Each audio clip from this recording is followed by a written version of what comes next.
1 Samuel 12:1 through 13:23.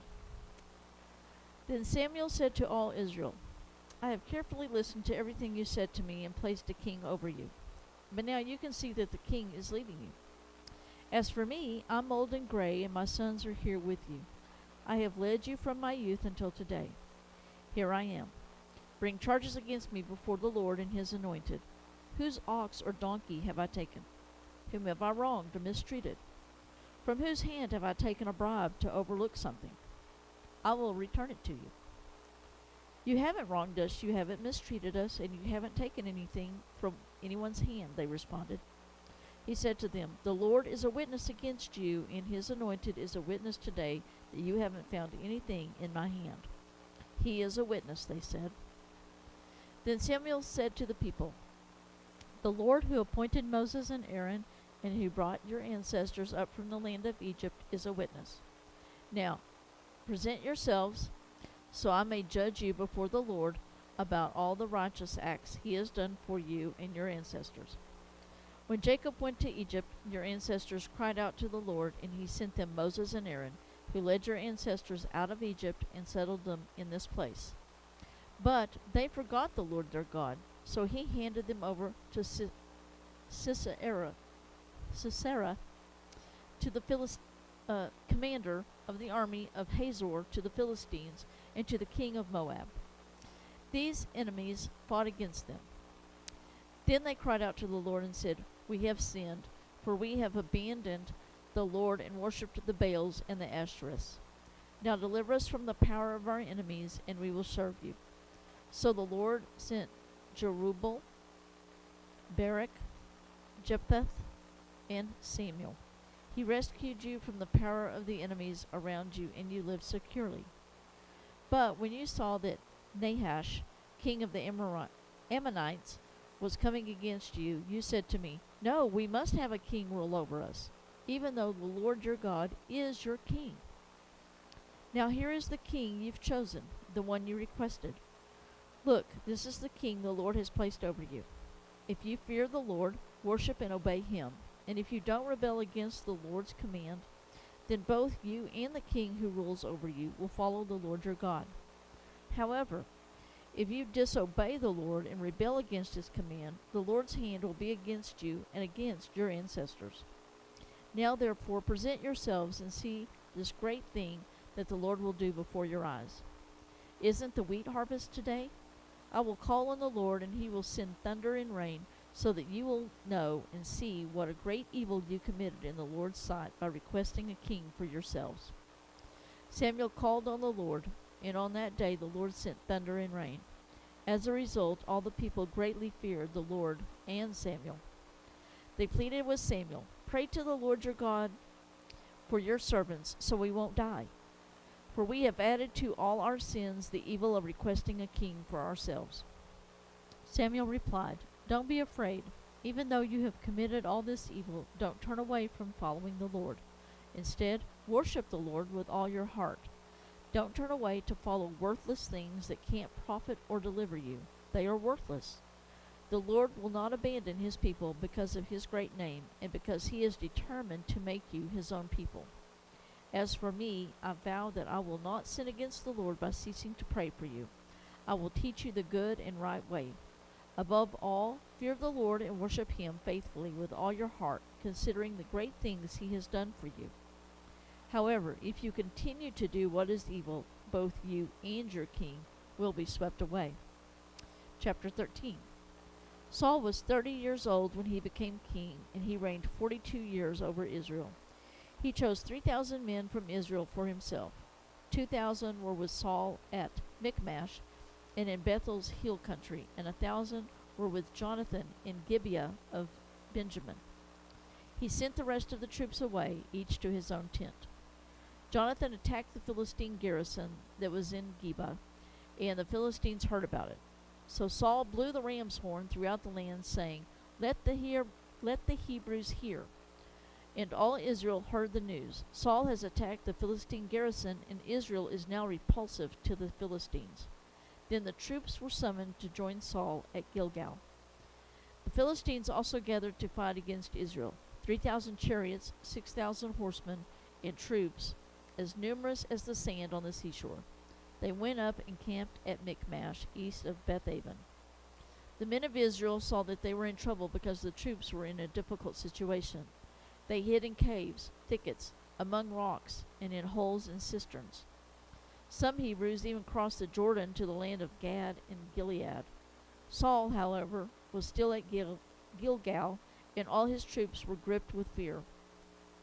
He waited 7 days for the appointed time that Samuel had set, but Samuel didn't come to Gilgal, and the troops were deserting him. So Saul said, "Bring me the burnt offering and the fellowship offerings." Then he offered the burnt offering. Just as he finished offering the burnt offering, Samuel arrived. So Saul went out to greet him, and Samuel asked, "What have you done?"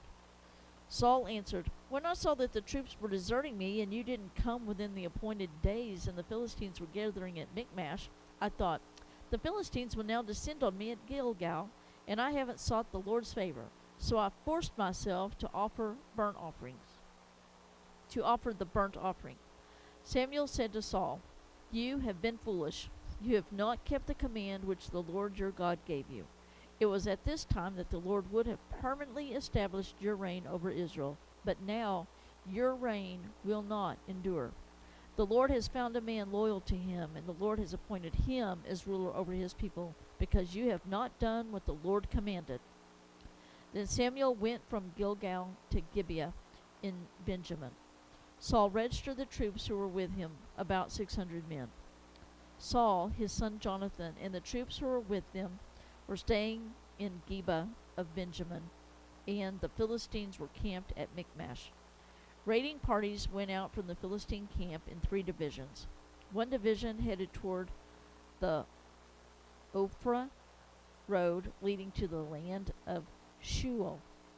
The next division headed toward the Beth Horon road, and the last division headed toward the border road that looks out over the valley of Zeboim toward the wilderness.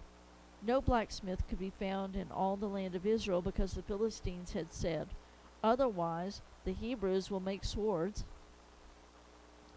or spears." So all the Israelites went to the Philistines to sharpen their plowshares, mattocks, axes, and sickles.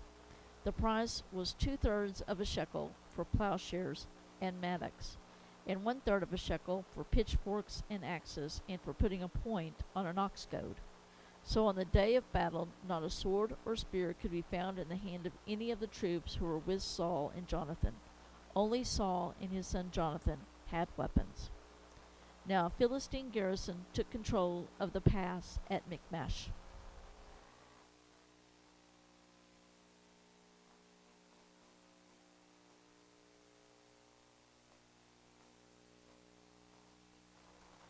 John 7, 1-30. After this, Jesus traveled in Galilee, since he did not want to travel in Judea, because the Jews were trying to kill him. The Jewish festival of tabernacles was near. So his brothers said to him, "Leave here and go to Judea, so your disciples can see your works that you are doing. For no one does anything in secret while he's seeking public recognition. If you do these things, show yourself to the world." For not even his brothers believed in him. Jesus told them, "My time has not yet arrived, but your time is always at hand. The world cannot hate you, but it does hate me, because I testify about it, that its deeds are evil. Go up to the festival yourselves. I'm not going up to the festival yet, because my time has not fully come." After he had said these things, he stayed in Galilee. After his brothers had gone up to the festival, then he also went up, not openly, but secretly. The Jews were looking for him at the festival and saying, "Where is he?" And there was a lot of discussion about him among the crowds. Some were saying, "He's a good man." Others were saying, "No, on the contrary, he's deceiving the people." Still nobody was talking publicly about him, because they feared the Jews. When the festival was already half over, Jesus went up into the temple complex and began to teach. Then the Jews were amazed and said, "How does he know the scriptures, since he hasn't been trained?" Jesus answered them, "My teaching isn't mine, but is from the one who sent me. If anyone wants to do his will, he will understand whether the teaching is from God or if I'm speaking on my own. The one who speaks for himself seeks his own glory. But he who seeks the glory of the one who sent him is true, and there is no unrighteousness in him. Didn't Moses give you the law? Yet none of you keeps the law. Why do you want to kill me? You have a demon, the crowd responded. Who wants to kill you?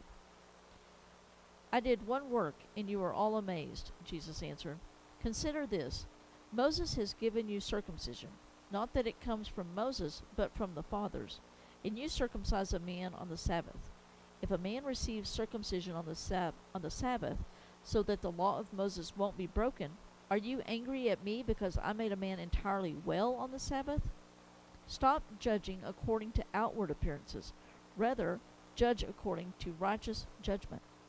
Some of the people of Jerusalem were saying, Isn't this the man they want to kill? Yet look, he's speaking publicly, and they're saying nothing to him. Can it be true that the authorities know he is the Messiah? But we know where this man is from. When the Messiah comes, nobody will know where he is from. As he was teaching in the temple complex, Jesus cried out, You know me, and you know where I am from. Yet I have not come on my own, but the one who sent me is true. You don't know him. I know him because I am from him, and he sent me. Then they tried to seize him, yet no one laid a hand on him, because his hour had not yet come.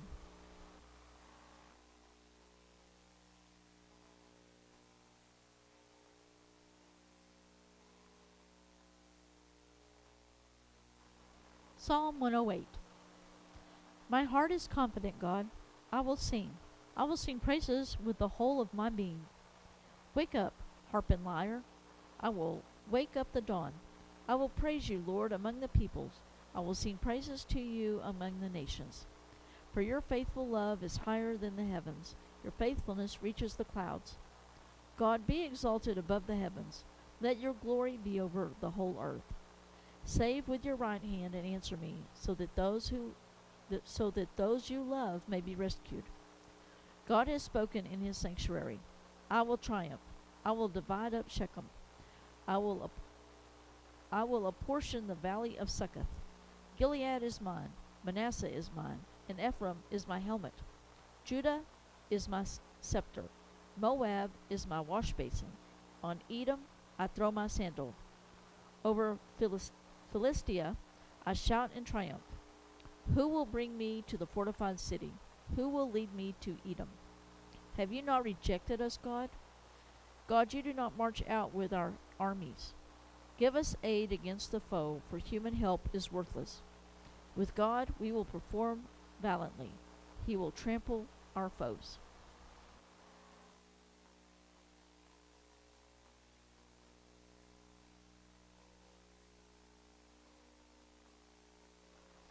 Proverbs 15:4. The tongue that heals is a tree of life, but a devious tongue breaks the spirit.